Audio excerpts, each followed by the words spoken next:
Welcome, everybody, to another episode of Recreation Rooster, a podcast for health and recreation enthusiasts. This is Dan Chievo, and I'm here with my co-host, myisha Jones, once again, episode 9.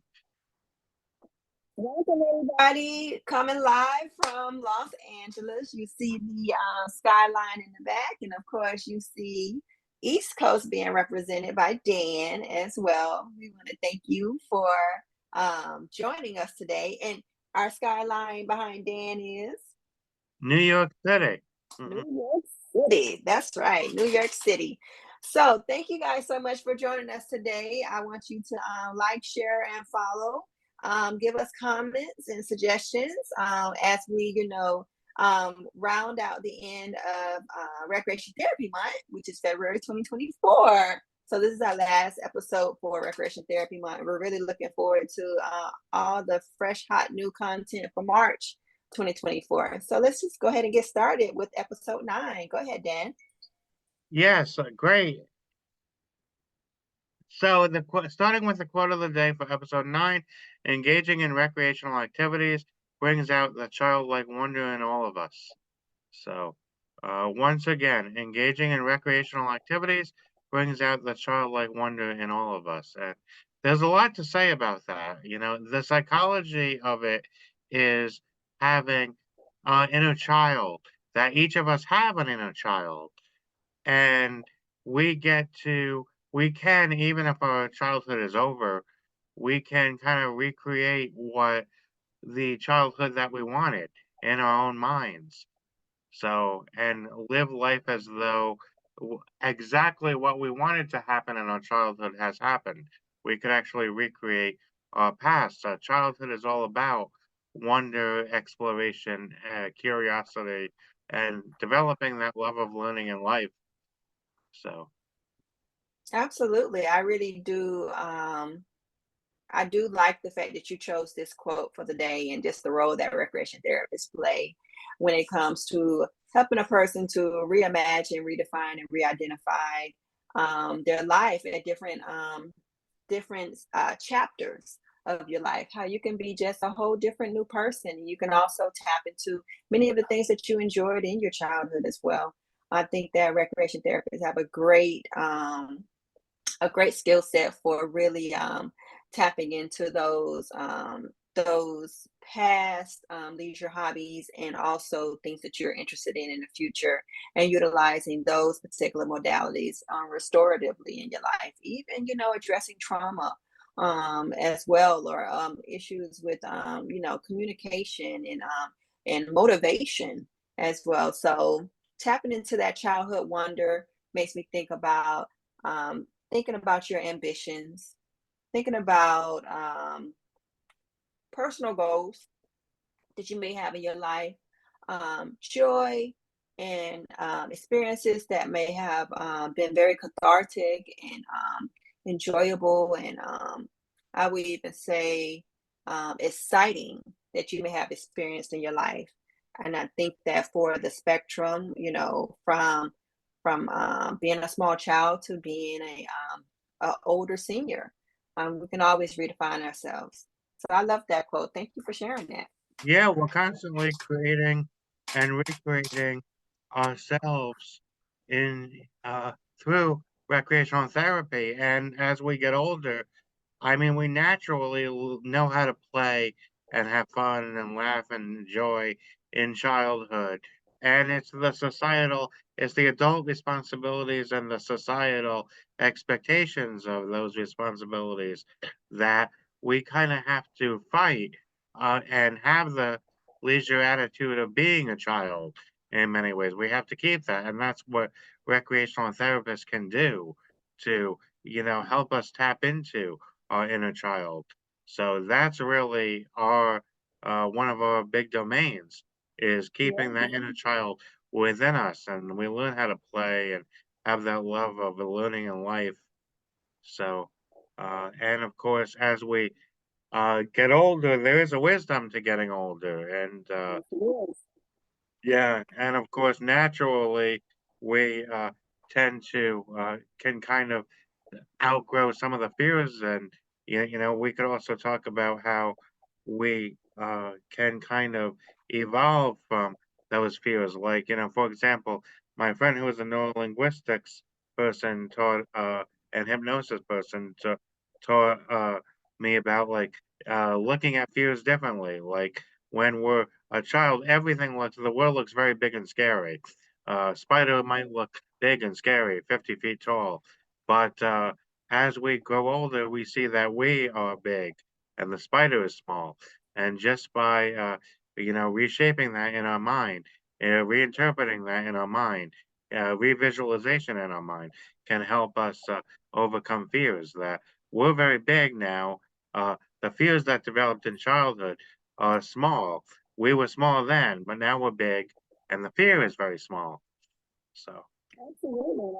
I'm glad that you mentioned that because sometimes these fears and these past traumas can be a barrier to tapping into that childhood wonder and exploring recreation therapy and its many restorative benefits. So I think as a recreation therapist, oftentimes in the therapeutic process, we do find ways to mitigate and to manage fears that might keep a person from engaging with others, keep a person from trying something new, keep a person from enjoying themselves as well. So I'm glad that you did mention about not just childhood wonder, but the barriers to tapping into that childhood wonder, and also to the role of the recreation therapist when it comes to helping an adult who may be dealing with obligations, responsibilities of day-to-day living and taking care of others, um, the environmental strain that comes with that as well, and utilizing recreation therapy to mitigate the stress reactions to the body, to mitigate feelings of despair and hopelessness that might arise from a person dealing with the ambiguity and the strain of their environment, as well as a way of escape so that they can pursue their ambitions and their goals and their curiosity in a safe, non-judgmental way as well, in a healthy way. So thank you so much. Yeah, Mhm. and we also help people gradually expand their comfort zone, which was once, a fear, is now, they gradually take safe risks. Absolutely, yes. So thank you for mentioning that. And next up, guys, we have our song of the day. Take it away, Dan. Yes, I mean, today I'm going to, we're going to play Thunder Road by Bruce Springsteen. He's also one of the most famous people from New Jersey.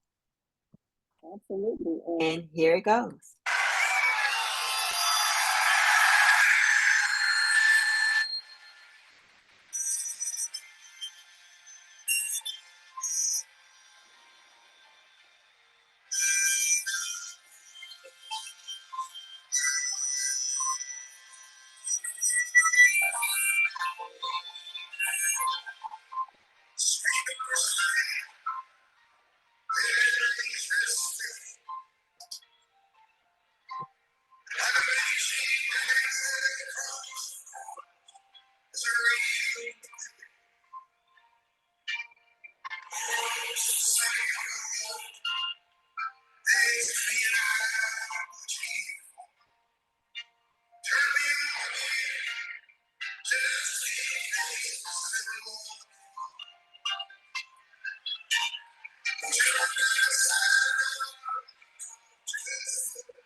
All right.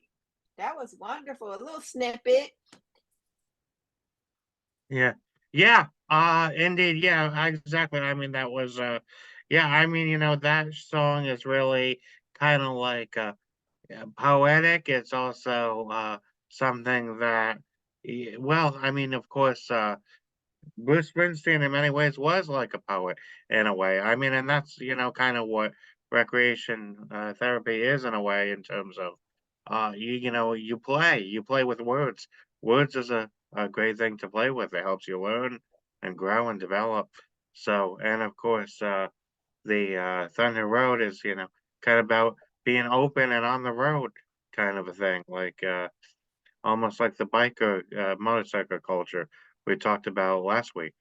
So, Absolutely. Such an anthem, and I love the unifying effect of music. And I also wanted to put a disclosure out there, Recreation Rooster does not own the rights to that song. So I had to make sure that we correct. said that as well Yeah. on our podcast. But regarding the song, yes, I do enjoy Bruce Springsteen. He's just so iconic as well. And he is known for writing anthems that unify nations as well. I love that song. I was here rocking out to it. Thank you Yeah. for Well, suggesting it's that one, like Dan. it really is like a rock concert and everything, and everybody there, he draws huge crowds. They're all very Yes, unified crowds. So, yes, absolutely. indeed. And next up, guys, we have our next segment. So, our next segment is pushing forward actionable steps that can be used for the advocacy of recreation therapy. And one of the things that I wanted to mention, just building resiliency and work hardening from the inside out, from inside the profession, is always leading therapy and treatment with an assessment, utilizing a standardized assessment tool to get data and findings for your report writing that will help you tremendously when it comes to assessing the needs and the acuities of your patients, utilizing that information to come up with your plan of care and your recommendations and your objectives and your short-term long-term goals along with milestones as well, and then utilizing that plan of care as a constantly evolving document when it comes to therapy and treatment as you progress with your clients on a day-to-day basis. I think that alone, just having that foundation of utilizing standardized assessment tools in your report writing would be a great way to advocate for recreation therapy. Your thoughts? Oh yeah, absolutely. Well, it all begins with assessment and having assessing the strengths, interests, resources, and goals. Helping them figure out what their goals are is the first step towards their treatment and what they want to get out of it. What strengths can you build on? What are their interests? What can you do with them? Um, those are the things that it all starts with, and to develop a plan of care and then implement it, continuously reevaluate it, document all the progress along the way. And I mean, this is actually not only a good formula, I think, for recreational therapy, but also and other disciplines, but also for life itself. I mean, when you I encounter a problem in life, uh, if your company is looking for answers on something, the first thing to do would be to assess exactly all of those things. What are your interests? The interests that you're looking for, strengths, resources, goals. What is the problem that you're trying to solve?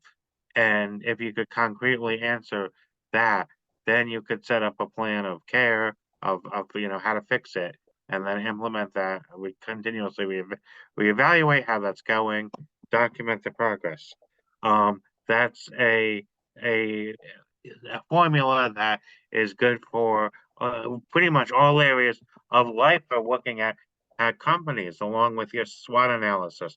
That's almost like the equivalent of your SWOT analysis, figuring out what your strengths are, where are your opportunities to grow, and looking at the whole picture that way.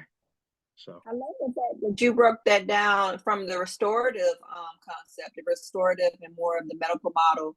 And I also implore, RTs to also look at it from a proactive, preventative standpoint as well for those who want to maintain and sustain their current optimal functionality as well. Looking at it from a strength-based approach is also a plus when it comes to, instilling wellness principles and applying that to lifestyle change for continued vitality is also important too. There's definitely markets out there for those who are recovering from impairments in function, and also markets for those who have great function. They want to maintain it. And then additionally for those who have great functioning and they want to even increase it to more of a more competitive agility level as well. So leading with the assessment is the way to go, guys. So oftentimes I do preach that to the choir time and time again. Is to always lead with an assessment, even if your agency does not require that you utilize a standardized assessment tool or ask you to come up with your own.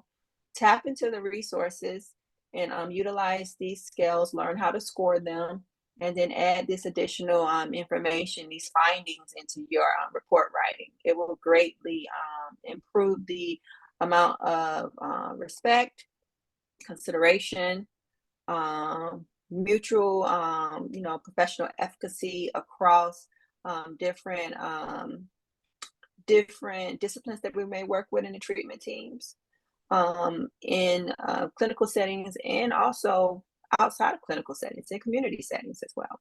So yes, that is the actionable step that Recreation Rooster wanted to speak about today regarding advocating for recreation therapy. And next up, we have our next segment. It is Behind the Numbers segment in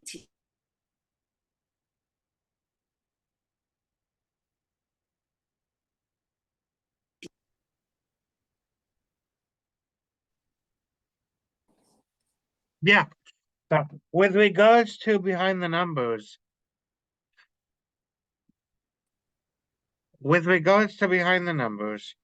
we also have what I want to talk about today is the 5 states in recreational therapy that are licensed versus the 45 that are not.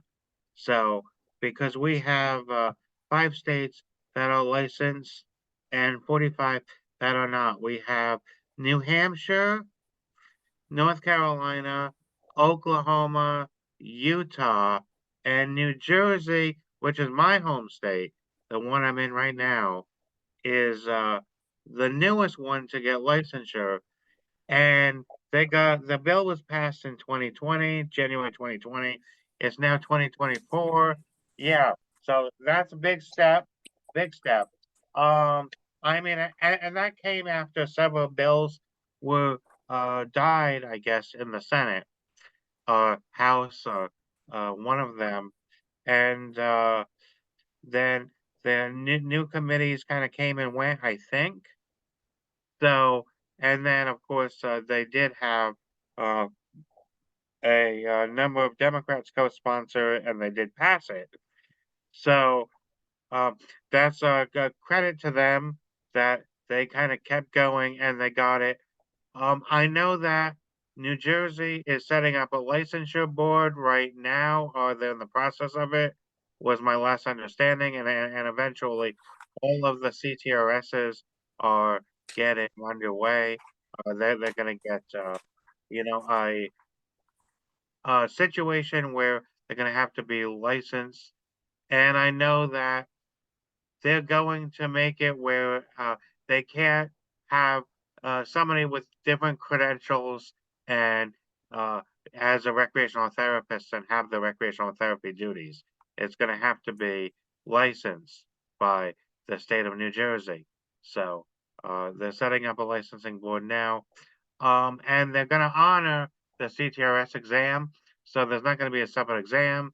It's just going to be about establishing a licensing board and getting the CTRSs credentialed and getting and maybe having a certain pathway to grandfather in some people who are otherwise qualified or going for the CTRS to keep their jobs for a period of time until they get the certification and license. So is how I would presume that they're going to do that. So and that's really the status that New Jersey's in right now. And I feel like it's going to give us it's going to give consumer protections. It's going to protect the integrity and legitimize the profession because just like our sister disciplines, we're going to have to be licensed. I feel like there ought to be a national license that would make everything so much easier, not just for this profession, but for like all the professions, from teaching to social work to. But I digress. Um, and of course, uh, it's going to make it easier to bill for third-party reimbursement. So there'll be a lot more private practices. I feel like coming up and more opportunities for private practice, as well uh, as a push for getting it into the school systems through IDEA, the Individuals with Disabilities Education Act. So um, that's my take on that. What do you anything more to add, Maisha? So you're saying that currently, right now, out of the 50 states, 5 out of our 50 have had licensure passed, and New Jersey is in the process of implementing the passing of this Legislation, opportunity life. That's right? wonderful. This is something that all of us as recreation therapists are just looking at so closely. This is something that we speak about oftentimes in our collectives, be it on social media, conferences, just in passing at work, is how we want the title protections that come with licensure. We are really sick and tired of other people in unregulated markets and also in other disciplines encroaching upon our scope of practice and actually sometimes even going in positions pretending to do recreation therapy. And a lot of times, different agencies also utilize this loophole, the fact that we aren't licensed to hire these people for pennies on the dollar to go in and do what they think is recreation therapy. So I'm just so happy to hear that New Jersey's on their way. I'm so eager. I even considered at one point in time to go to Utah to get licensure myself, to expand the business to that area. I think that these 5 states are going to be, I would say a spotlight. The rest of the country will surely be looking at the benefits that have been bestowed upon the RTs that are licensed in these 5 states. We're going to see great movement in these 5 states as well. I wouldn't be surprised if future students that come out of the schools actually flock to these particular states just because they are licensed as well. And we do hope that these licensing boards will consider giving, I would say, regional licensing for states that are adjacent to them, as well, so that we can have a larger catchment area of licensed RTs that can service the public. So I am watching this very closely. I am encouraging each and every state to pursue licensure. It is only a benefit for us. It will help to sustain and optimize our abilities to have direct to consumer services, and it will protect us from encroachment. So thank you so much for sharing that. That's a great behind the numbers. Mhm. And next up, guys, our next segment is Below the Surface, where we talk about recreation subculture. Take it away, Dan. Yes, and job culture is kind of what I guess I thought of for today. And that really is, I guess, a culture of uh, athletes. I mean, past athletes often who engage in sports for fun or for competition. I guess it starts probably in elementary school with kids who are very into sports. You name it, they play it. Kind of like a slogan almost. Whether that be baseball, basketball, football, soccer, hockey, swimming, tennis, golf, whatever. I know people who do everything, and of course, the really in terms of the professional sports in this country, the four major sports are the most popular: baseball, basketball, football, and hockey. Of course, I'm almost thinking hockey might actually be the least popular one. That's more popular in Canada, really. But still, you have those sports as the biggest ones that people follow and watch, and of course, people there's a lot of weekend warriors, and that's all involved in that. You know, people who work the 9 to 5 jobs during the week and then, get together with friends and family and everything, play touch football or whatnot on the weekends. You know, people in their 20s and 30s more often now, especially it's touch football. You don't want to get injured and stuff and everything. So, and of course, basketball as well. And watching it, I mean, of course, there's everybody has a favorite team, and there's of course, as you see, maybe on Sundays, the bars are all packed. Everybody gathering and watching football. A lot of people also watch it in there. Some people even decorate their basements and sports with their favorite teams and everything. Call them man caves. So. So that's pretty good. That's part of the culture, I guess, of jock culture, and yeah, and of course, there's also, I mean, not enough sometimes. I feel like there ought to be more, and that's why we got to get those community centers all over with, leagues and everything, and pickup games for adults who want to play, basketball recreationally, football recreationally, hockey, etc., water polo, you know, uh, all of those sports recreationally, soccer, hockey. I'm so glad that you mentioned about job culture because I often remember as a high schooler and a collegiate student always hearing people talk about jocks in such a negative way. But honestly speaking, let's be honest here. Let's be very honest about this. Most jocks tend to have a very, positive outlook when it comes to leisure pursuits, social engagement, Sure. and they also put their money where their mouth is when it comes to seasonal tickets, slotting out time in their work day and work week to enjoy their hobbies, Mhm, and then getting much joy and camaraderie out of it. And mhm, it really embracing everything from the memorabilia to, to any type of thing engagement that might be, circled around it. Many jocks tend to involve their entire family in the engagement, host parties at their house, go to each other's houses, frequent different stadiums and other venues.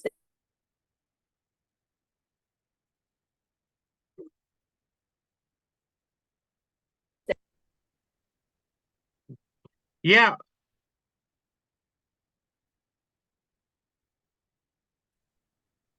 yeah. Anyway, Just making sure. uh, right. Well, yeah. Yes, exactly. Definitely. Well, I feel like sometimes jocks do get a bad name in the sense that, and I mean, this is where we differentiate from, say, phys ed majors, because phys ed majors, well, sometimes some of them, not all of them, but some of them can be ultra competitive and win at all costs. I mean, uh, there is probably a segment when you get to ultra competitive levels, you can possibly, and that's the problem with, on overly over competition and over, even starting in Little League, where, parents scream at each other and scream at the referees and for Little League games and that type of a thing.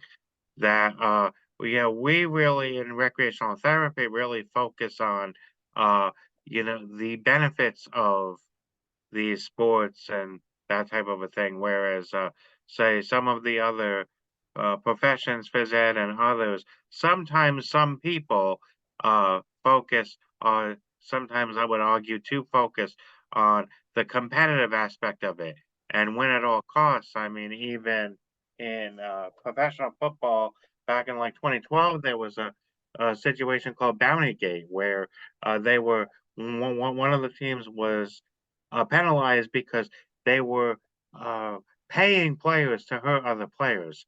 Um, yeah, so it does get sometimes too competitive, and well, that competition could lead to, you know, things that are not good.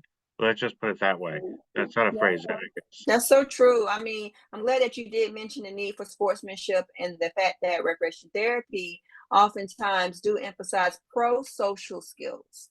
That's inclusive, that's fair, that shows grace and camaraderie towards one another, not harm. So yes, you're right. There is a balance to this. There is definitely a balance to this. I'm glad that you did mention about job culture. It's an amazing culture and it is infused into the American um popular culture 100%. 100%. And next up, guys, we're going to have our next segment. It is called Fast Facts and TR, where we speak on a well-known fact within the discipline that oftentimes people may not know that are not RTs. So with that being said, I wanted to target in on the role of recreation therapists in behavioral incentive programs. As you guys know, be it kids or adults, oftentimes if the client lives in a facility, a residential facility, or even is a member of a outpatient program, oftentimes there is a plan that's in place, there is a program in place. And oftentimes what happens is recreation therapy is used as an incentive for persons to, I would say, not just enjoy the program, but to be compliant within the program. And when I say compliance, what I mean is an opportunity for them to be mindful of the positive benefits of being a part of a wellness program. So that also includes doing things sometimes that you might not want to do, like drinking additional water every day, taking your medications, going to your therapies as well, interacting well with others, doing your ADLs, taking care of your own body, regulating your mood and your and interacting well with others. These type of things oftentimes are incentivized, and recreation therapists have a great way of not utilizing food and candy and sweets to do that. Oftentimes, some community outings, some opportunities to do specialized recreational leisure programming is put into place. Oftentimes, one-to-one engagement with the client is also cherished and valued by the patients as well. It gives them a sense of feeling unique and different, and also special as well. And this helps them to stay on track with their wellness plan, with their own individual wellness plan. So oftentimes recreation therapists are utilized in behavioral incentive programs. Absolutely. Yeah, I mean, and it's funny because I mean, of course, I mean, it can we definitely can provide those kind of incentives and natural incentives. I mean, of course, I want to what do you call it? Share the importance that more often than not, the kid ought to be getting recreational therapy. That yeah, it's not one of those things where yeah, you want to teach the kids and set them up to succeed, and well, it's not a free ride, whereas everybody gets all of them. I mean, sometimes you do have to set up a contract with a kid that you got to do A, B, and C to get this. Um, yeah, but at the same time, remembering that recreation, by and large, I would argue, is a right that everybody, that those kids sometimes who trouble, they're the ones that need us the most. And of Yes. course, saying you can't be in recreational therapy because you've been bad. I mean, only maybe in extreme cases, something like that, if they're harmful to themselves or others, and not in a place to really engage with other kids. I mean, it's all on a case by case basis, but Right. I mean, yeah, if we're really going to look at ourselves as if people are really going to look at us as a legitimate profession, I mean, oh yeah, we have to realize that people have to realize that our interventions are as important as medicine. So it's not like saying to the kid, "You've been bad, you can't have your medicine today." I mean, because recreational therapy ought to be a prescribed intervention. That's a nice alternative to medicine. So, Absolutely. yeah, Absolutely. So it should not be used as punitive. It should be right. used as an incentive. And And I so, agree. And I have been in certain settings where, nursing staff and level of care staff did try to prevent clients from attending my programming because of something they may have done the previous shift. But if it wasn't anything that deemed to be harm to self or harm to others, then the recreation therapy should not be something used as a punitive device. I totally agree with you on that. Yeah, absolutely. And we'll continue to encourage different agencies and facilities and treatment teams to utilize recreation therapy as an incentive, in addition to it being a staple in the therapeutic treatment milieu system. It is definitely one of the bedrocks of integrated care as well. So we're going to continue to utilize all of our creativity to motivate our clients to be program compliant and to be the best version of themselves. That's what we're going to do on a day-to-day basis, 7 days a week. Recreation therapy, absolutely. And next up, guys, our next segment is cornering the market: success and tips for a successful private practice. If you are a recreation therapist that's interested in having a private practice, today I wanted to focus on one particular thing, and that was invoicing in accounting. As you guys know, recreation therapy practices offer products and services. Most of us provide services, and it is common practice that when you are providing a therapy service, that you do invoice the agency that you have signed a service agreement with after the services have been rendered. You do have some contracts that might consist of there being 1/3 payment as a deposit at the beginning of the month, but usually that is not the case. Usually there is an invoice that is generated at the end of a billing cycle. Your billing cycle could be every 14 days, it can be every 30 days, customarily. So this invoice that you do generate, of course, will have several things. It will have an invoice number, it will have a submission date, it will have the agency name, it would also have the program or the house under that particular agency. It may have the initials of the clients or a PHI sensitive patient identifier number. It would also have the days that the services were rendered, a description of the services, a flat rate or hourly rate, the duration of time for services, direct care services, and also non-direct, which is for billing and documenting. And then it will have, of course, monies that are due. Down at the bottom, it should have your company or your name's information, along with your banking information. And of course, in either the header or the footer, it has the company information for its point of contact, and if you have an accounting department as well.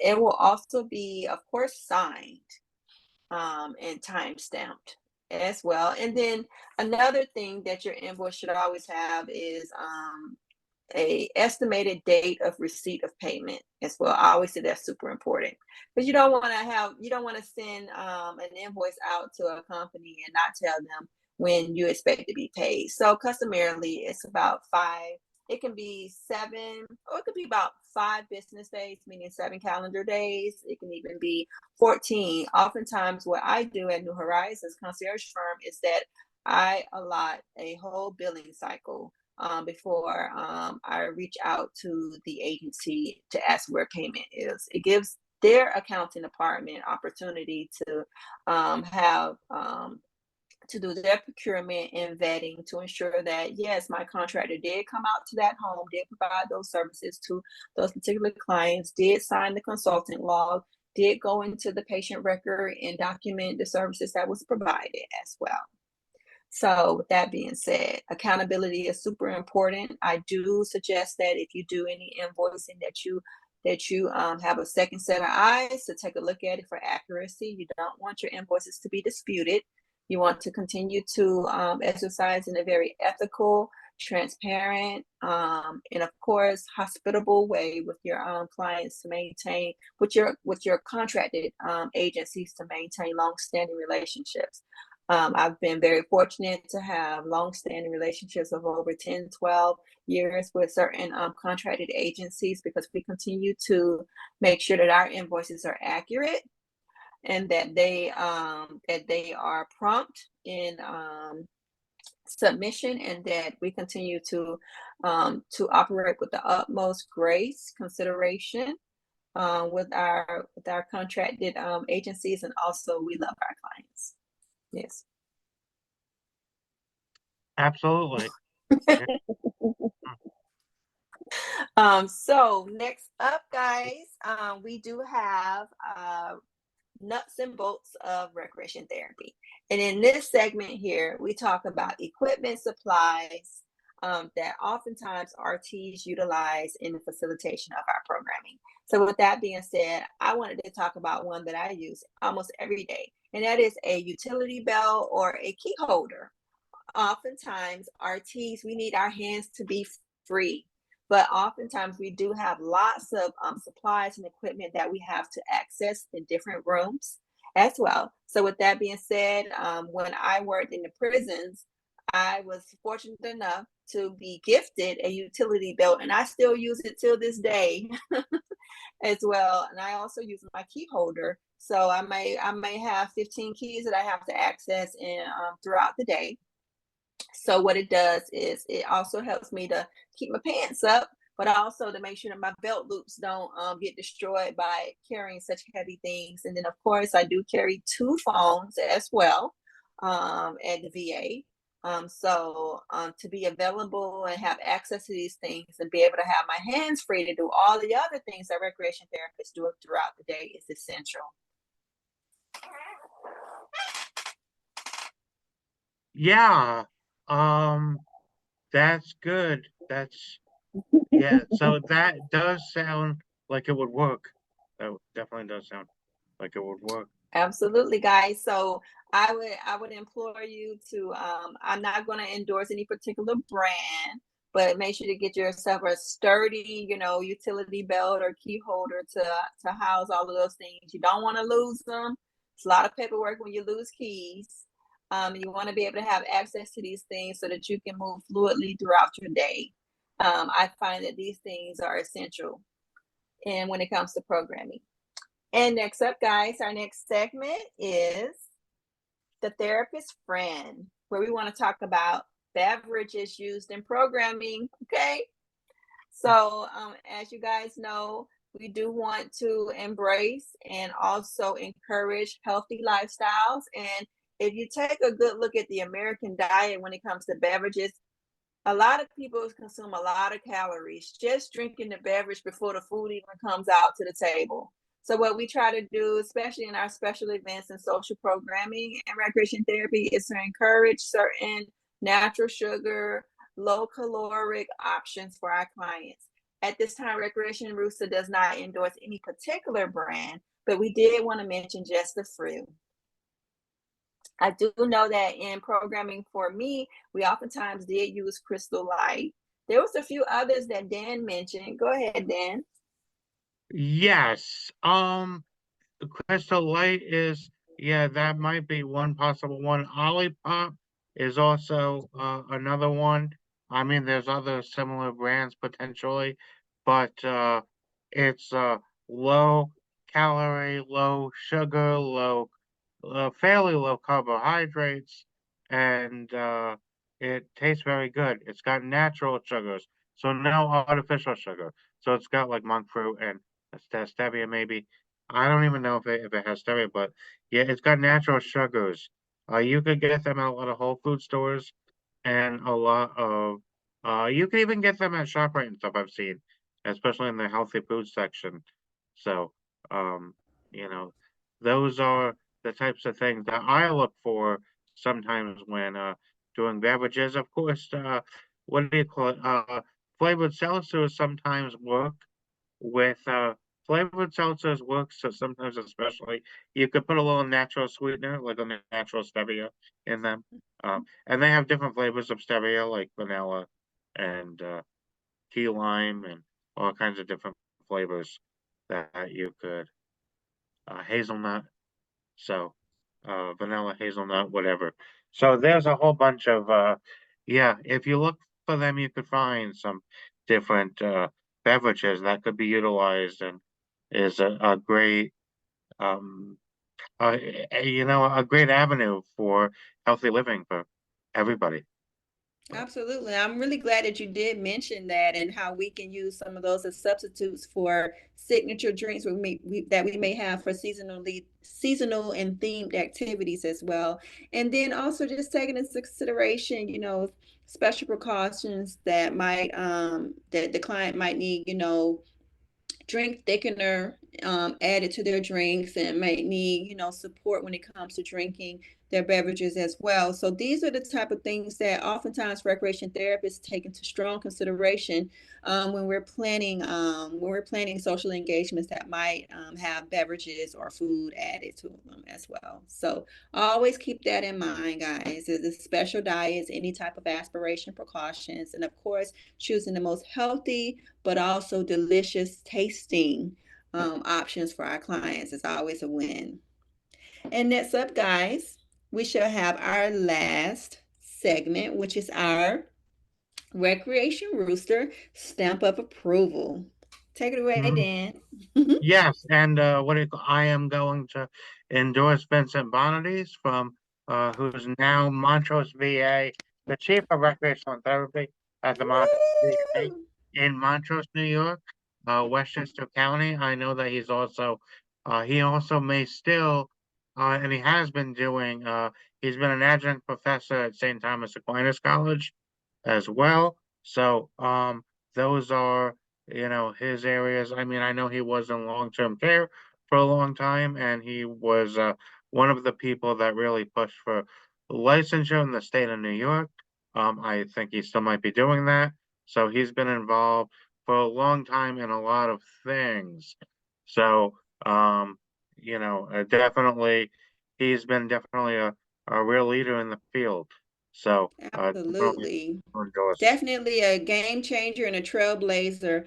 I can't tell you how many books I've read where this man has been a contributor to the knowledge of the profession.